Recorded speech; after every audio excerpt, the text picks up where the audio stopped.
Some time back, I read a certain quote which I believe that you should hear this morning. कुछ समय पहले मैंने कुछ पढ़ा जो मैं समझता हूँ कि इस सवेरे के वक्त हम सभी सुन ले। It talks about 7 social sins. समाज में पाए जाने वाले 7 पापों के बारे में। What are those 7 social ये sins? 7 पाप क्या है? Number 1, wealth without work. धन बिना कामकाज के। Secondly, pleasure without सुख conscience. विलास बिना विवेक के। Thirdly, knowledge without character. ज्ञान बिना चरित्र के।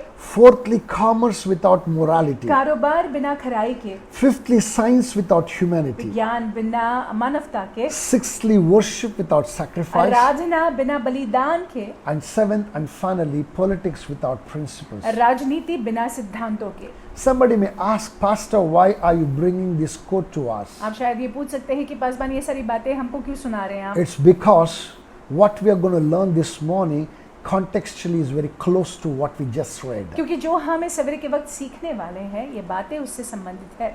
Shalom. Shalom. Welcome to this devotion in the name of Jesus. इस डिवोशनल में आपका स्वागत है मसीह यीशु के नाम से। We all are aware that we are in a series हम सभी वाकिफ है कि हम सीरीज में हैं which is titled as Prayer of Jabez. जिसका शीर्षक है याबेस की प्रार्थना। We already seen 5 parts to it. हम इसके 5 भागों को देख चुके हैं। And today, this morning, we're going to look at the concluding part. हम आखिर के भाग को इस सवेरे के वक्त देखने I वाले want हैं। us to look at what are the things that we learned in these past days. और हमने क्या सीखा उन बातों को हम देखेंगे। In part 1, we saw the prerequisite for an answered prayer. पहले तो हमने देखा कि कैसे अगर हम चाहते हैं कि हमारे प्रार्थना को कबूल की जाए तो किस चीज की जरूरत है। Second part that we saw how we need to break through the limitations by putting our faith in the living one of Israel. दूसरे भाग में हमने देखा कि कैसे इजराइल के जीवित परमेश्वर पर विश्वास रखते हुए हम जो है अपने सीमित जीवन से निकाल सकते हैं। Thirdly, we saw how Jabez understood what true blessings were. और तीसरी बात हमने देखा कि कैसे याबेस जो है वो समझा सही मायने में सचमुच आशीष क्या है। Fourthly, we saw how he made a prayer and said कि extend enlarge my territory. और चौथी बात हमने देखा कि कैसे याबेस ने प्रार्थना की तू मेरे उस जमीन को या जगह को क्षेत्र को तू चौड़ा कर। When he said that he was not looking to acquire more land, जब याबेस ने ऐसे कहा तो वो ये नहीं चाहता था कि ज्यादा जमीन उसके नाम पर हो but जाए, asking for sphere of increase to sphere of influence, लेकिन वो चाहता था कि परमेश्वर उसके प्रभाव के क्षेत्र को चौड़ा करे so that he may influence people for God. ताकि वो जो है लोगों को प्रभावित करे यहोवा के लिए। And fifthly, that is yesterday, we saw something very, very important. और कल हमने कुछ महत्वपूर्ण देखा।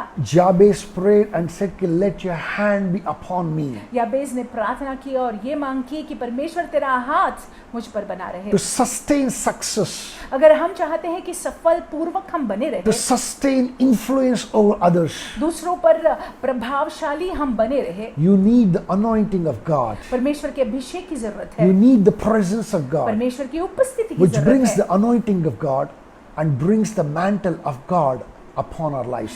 जिसकी वजह से जो है परमेश्वर की उपस्थिति जो है परमेश्वर के अभिषेक को हमारे जीवन में लाता है और जो उद्देश्यवश हमको परमेश्वर ने बनाया है वो उद्देश्य जाकर पूरा हो जाता है, So that we may go out and accomplish all that God ever expects us. ताकि हम जाकर उन बातों को कर पाए जो परमेश्वर हमसे अपेक्षा करते हैं। My brothers and my sisters, मेरे भाइयों मेरी this बहनों, morning we are come to the concluding part, इस सवेरे के वक्त हम आखिर के भाग को देखने and I वाले want हैं us to look at the 4th point of his prayer, और याबेस की प्रार्थना के चौथे भाग को हम देखते which हैं is extremely, extremely जो important. बहुत ही ज्यादा महत्वपूर्ण है। I want us to open our Bibles to 1 Chronicles chapter 4 verse 10. हम अपने पवित्र शास्त्र में देखेंगे पहले इतिहास की किताब 4था अध्याय 10वां We वाक्य। can see this particular thing in that verse. उस वाक्य में हम देखेंगे It says that you would keep me from evil, that I may not cause pain. और तू मुझे बुराई से ऐसे बचा रखता कि मैं उससे पीड़ित न होता। Number 1, here Jabez is asking for protection from God. पहली बात देख लीजिएगा कि याबेस जो है चाहता है कि परमेश्वर उसको अपना सुरक्षा प्रदान करे। Why he need the protection of God? क्यों याबेस परमेश्वर की सुरक्षा को चाहता है? Secondly, he goes further and says, so that I may not cause pain. ताकि मैं जो है पीड़ा न दूं या पीड़ित न हो जाऊं। What is the meaning of the word name Jabez? याबेस ये नाम का मतलब क्या है? The meaning of Jabez is pain. याबेस का मतलब ही दर्द है या पीड़ा है। And this man understood the power of pain. और ये याबेस जो है समझता था भली बाती की पीड़ा क्या He है। did not want to give any pain to anyone. वो किसी को कोई पीड़ा नहीं देना चाहता And he था। had the potential of giving pain to three people. और उसमें वो क्षमता थी कि वो 3 लोगों को पीड़ा दे Or सकता rather था। 3 set of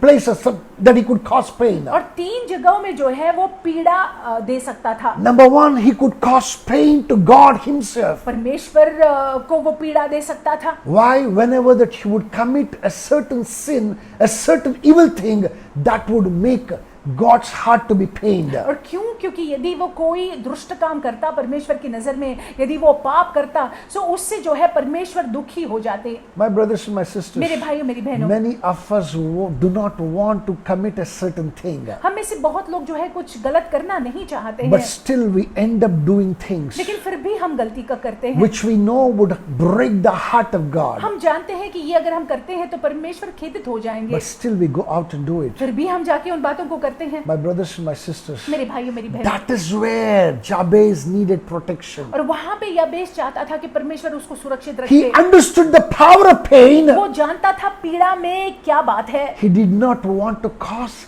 the heart of God to be pained for his sake. वो नहीं चाहता था कि उसकी वजह से परमेश्वर का हृदय जो है वो पीड़ित हो जाए। He was saying that, Lord, give me protection that I may not cause evil, I may not commit evil against you. वो ये कह रहा था कि परमेश्वर तू मुझे सुरक्षित रख ताकि मैं जो है तेरे विरुद्ध में कोई पाप न करूं, कोई दुष्ट काम न करूं। Secondly, that he was praying for protection, और दूसरी बात, क्यों वो सुरक्षा के लिए मांग रहा था? that he may not cause pain to himself. कि वो जो है अपने खुद के लिए एक पीड़ा न बने।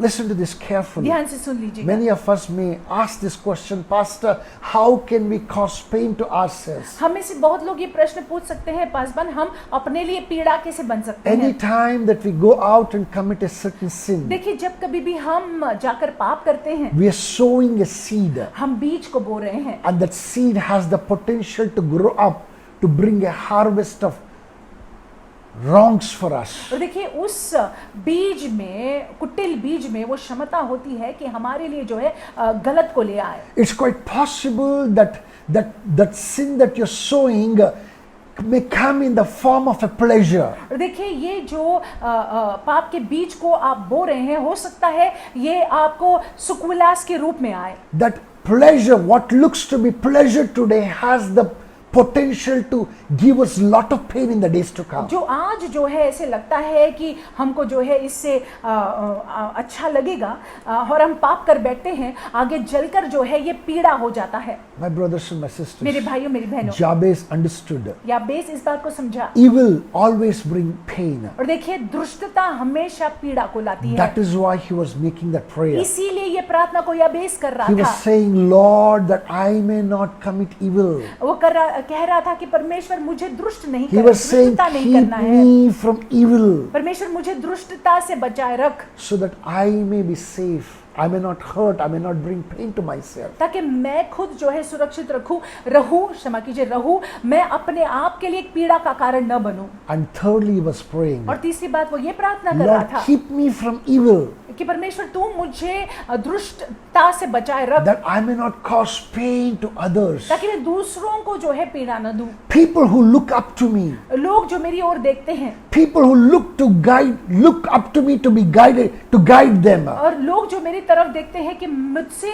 उनको कोई मार्गदर्शन मिले, Lord, I may not pain them. कि परमेश्वर मैं उनको पीड़ा न दूं, I may not commit any evil against them. उनके विरुद्ध में मैं कुछ दुष्ट बातें या दुष्टता न करूं। Lord, परमेश्वर help me. परमेश्वर मेरी सहायता तू Keep कर, me from committing evil. और परमेश्वर मुझे दुष्टता करने से बचाए रख। My brothers and my मेरे sisters, भाइयों मेरी बहनों, anybody who understood this threefold thing, और जो कोई भी इस 3 बातों को समझता है, I'm telling you, this particular person understood the heart of God. याबेस जो है मानो परमेश्वर के हृदय को समझता था, He was in the will of God. परमेश्वर की इच्छा में वो था। God understood what kind of a heart that this man was making this prayer. परमेश्वर भली भांति समझते थे कि इसका हृदय कैसा था और कैसे हृदय से ये प्रार्थना कर रहा है। That is why verse 10 concludes, and the Lord answered his prayer. और इसीलिए 10वें वाक्य में आखिर में लिखा हुआ है परमेश्वर ने जो उसने मांगा वो दे दिया। My brothers and my sisters, मेरे भाइयों मेरी बहनों, if you want God to answer your prayers, अगर आप चाहते हैं कि परमेश्वर आपके मेरे प्रार्थना को कबूल करे, you better, I better, we better make this kind of mature prayers, जरूरी है कि हम प्रौढ़ प्रार्थना को करें which is in line with the will of जो God, परमेश्वर की सिद्ध इच्छा के अनुसार में है, so that we may please him, ताकि हम परमेश्वर को प्रसन्न करें, so that our time, our effort may not go in vain. ताकि हमारा प्रयास, हमारा परिश्रम जो है वो व्यर्थ न जाए। Many of us pray, spend a lot of time in prayer, हम में से बहुत लोग जो है बहुत समय प्रार्थना में बिताते हैं, but those prayers are still in the flesh. लेकिन वो प्रार्थना अब भी जो है शरीर में होता है, It is not in accordance to the will of वो God. परमेश्वर की सिद्ध इच्छा के अनुसार How नहीं है। can you expect God, who loves you, to answer a certain prayer that you make, which can cause you, put you into trouble tomorrow? और कैसे आप जो है ये अपेक्षा कर सकते हैं कि जो परमेश्वर आपसे बहुत प्रेम करते हैं ऐसी प्रार्थना को वो सुने जिसके वजह से आगे चलकर आपको समस्या हो, तकलीफ हो। He doesn't want you to be in problem. वो नहीं चाहते हैं कि आप और मैं समस्या में हो, And that तकलीफ is में why हो। He never answers those और prayers. इसीलिए उन प्रार्थनाओं को जो शरीर में होता है उसका जवाब परमेश्वर नहीं When we देते don't hear any answer from God, हैं। जब हम परमेश्वर से कोई जवाब नहीं पाते हैं, we think that God is not listening to us. हम सोचते हैं कि परमेश्वर सुन नहीं रहे हैं, But actually, that you are not listening to God. लेकिन सही मायने में अगर देखा जाए तो आप परमेश्वर को सुन नहीं रहे हैं। Ponder on these things. इन बातों पर थोड़ा मनन Even कीजिएगा। as you are entering into the और weekend, जैसे आप वीकेंड में प्रवेश कर रहे I हैं, want you to spend some solid time in the presence of God. परमेश्वर की उपस्थिति में आप कुछ ठोस समय को In बिताइएगा, fact, an extended time in the presence of थोड़ा God. और जो है परमेश्वर की उपस्थिति में समय को To बिताइएगा। meditate on the prayer of Jabez, याबेस की प्रार्थना पर और मनन कीजिएगा so that and align your prayers to the will of God, और अपनी प्रार्थना को परमेश्वर की सिद्ध इच्छा के अनुसार में so कीजिएगा, that you may get an answer for every prayer that you make. ताकि आपकी प्रार्थना को कबूल की जाए In the name of Jesus Yeshu Christ. मसीह के नाम से। With these thoughts, इन विचारों के साथ go into the weekend. हफ्ते में जाइएगा, And may the Lord answer every prayer of you in the name of Jesus क्षमा Christ. कीजिएगा, वीकेंड में जाइएगा, परमेश्वर आपकी सारी प्रार्थना को जवाब दे यीशु मसीह के नाम से। God bless you. परमेश्वर आपको आशीषित You have an रखे, awesome weekend. आपका वीकेंड बड़ा अद्भुत जाए।